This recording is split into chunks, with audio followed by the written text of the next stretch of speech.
TIL Steve Jobs never coded for Apple. According to Apple co-founder Steve Wozniak, he didn't do any original design, and one of Apple's earliest employees also stated that was the inventor while Jobs was the marketing person.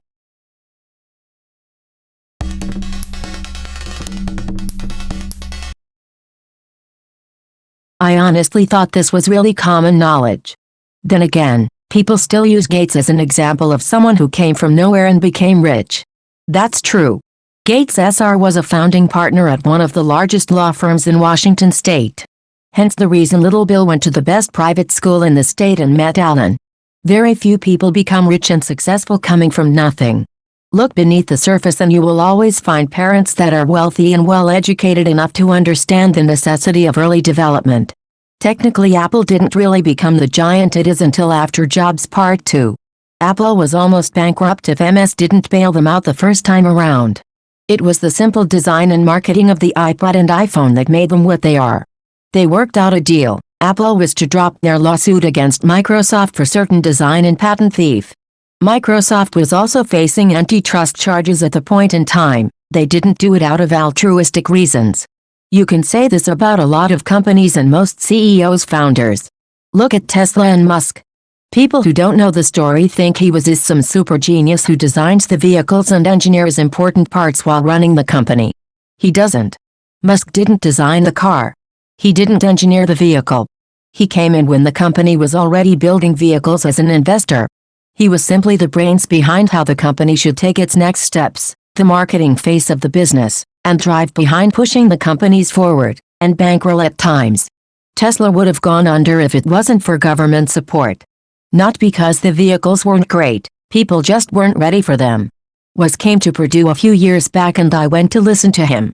He really seemed intent on making it clear that Jobs really didn't have any of the skills. Funny enough, he said this in the 90s too. Same. Plus I think the more you learn coding and the story of Apple, the more you appreciate Woz. What he, and the team at Apple, did back then is mind-blowing.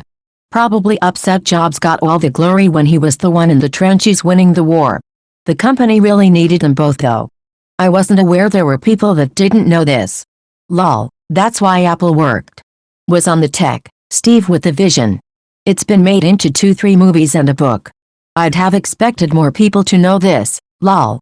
Everyone in the tech field knows that the engineer CEOs are actually good salesmen, Jobs, Musk, etc. Except the current CEO of AMD. She turned the company around. AMD Lisa Su, NVIDIA Jensen, ex-VMware current Intel Pat Gelsinger. These engineers actually worked as engineers. They understand their field. These are just the top 3 I can recall. Engineers as CEOs do exist, and for tech companies that makes the most sense. Only people that have worked in the field understand how complicated things can get and can plan accordingly. Musk was an engineer, but he definitely is not one of the top experts at the companies he is part of now. Marketing isn't just advertising, though.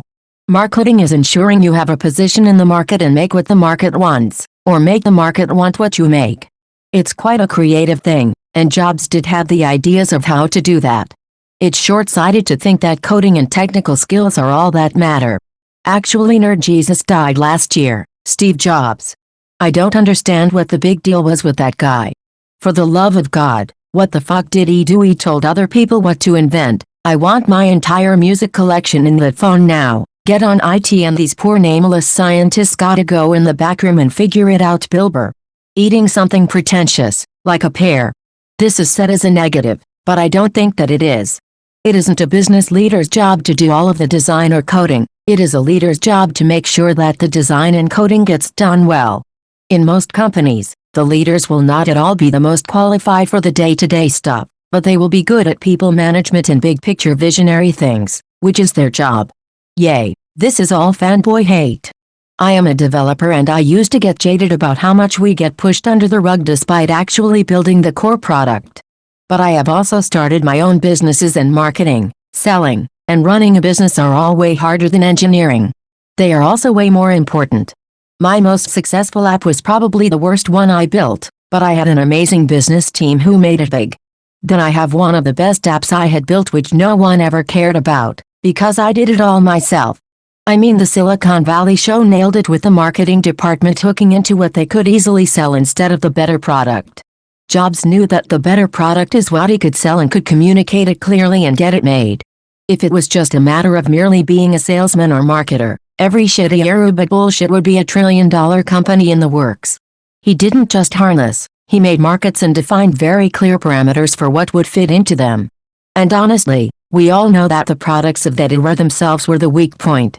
I wouldn't be so eager to be taking the credit for the one-button mouse or the all-in-one, non-modular monitor CPU drive or a million other ridiculous decisions about the inventions. This is common knowledge in the tech community. Jobs was nothing but a salesman. But what a salesman! His second stint at Apple turned the company into the billion and now trillion-dollar company it became. That was his skill set by admirable and not so admirable means. I did think it was interesting though that when the news came out that he was to resign due to his illness, he was surprised that Apple shares did not drop more significantly. Bittersweet to realize he had built a company that was sufficiently robust to weather the storms without him. It really surprises me how degrading people can still talk about salesmen and marketing experts to this day. First of all, the fact that Jobs didn't do any coding doesn't mean that he had nothing to do with the final products. Jobs was actively working on Apple's product design processes even if technically not writing codes. These are two separate things. Second, finding out what the customers need and understanding how can you sell your company's innovations in the global market is extremely important. Calling Jobs nothing but a salesman shows how little people know about this business. Super reductive. He orchestrated the design of many of their products from the literal inside to the out. Apple devices under his watch weren't allowed to have a jumble of wires, even if that was the easiest way to assemble the device. Crack open anything from the iMac to the iPad. They are beautiful, even in places the consumer would never see. He pushed the design teams to make things smaller, constantly smaller. Neater-looking motherboards. Impossible, they would say. And in efforts to show him it wouldn't work, they'd accomplish it. This happened numerous times. That attention to detail and focused design informed the products under his care. And arguably, shaped the landscape of the phone and tablet industry for decades to come. But yeah, a fucking salesman. Spent my entire career working in tech. You couldn't be more wrong. Honestly, what you're saying here is incredibly reductive and highly ignorant. It'll get you internet points because Reddit hates Apple, but calling Jobs just a salesman speaks to how little you understand of his impact. Aren't there like 7 movies that cover this? If we're being fair to Jobs though, every huge tech company has this guy because without him even the coolest tech gets bought for pennies, filed into a drawer of patents, and never fully funded to fruition. Very few guys could release an MP3 player with a big hard drive and sell you on it being a lifestyle. I don't mean to sell Woz short because he's brilliant, but go to any interesting piece of tech in existence, there's someone as smart as Woz that you've never heard of tuning the gears. The real talent in tech is being able to recognize these people and shape their product into something you can convince people they need. People think that marketing, selling, and building a company is not actual work. Odd, I thought this was common knowledge. This is why I laugh at people who loathe Thomas Edison for being a skeevy salesman, but then hail Jobs like he is the greatest inventor of our lifetime. I'm going to be honest, that sounds like something that absolutely never happens. I'd like to draw a similar correlation to the scientific world. A week or two ago I was reading about the Newton versus Leibniz stuff, in which I learned that although Leibniz was the first to publish about calculus, Newton and his supporters later claimed that he plagiarized. Now I am not sure what really happened, but after researching a little more I saw Leibniz was somehow quiet about this and even sort of didn't care. But Newton was the one who wrote a report on behalf of the Royal Society and concluded that he was the first to come up with it. Thus, we hear about him a lot more in comparison to Leibniz, which to me was an equal or maybe higher genius. It's just sad how publicity works. He also didn't do any of their legal or accounting work. What a fraud. He was a product manager. Probably the best there ever was. It's ironic that Microsoft struggled to make a phone and tablet, bailed out Apple, and Apple made it big with the iPod, iPhone, iPad. I think our current climate should illustrate that a good salesman or marketer is, at least equally, as important as any technical expertise. The substance quality of something can be shit, but it'll still attract flies.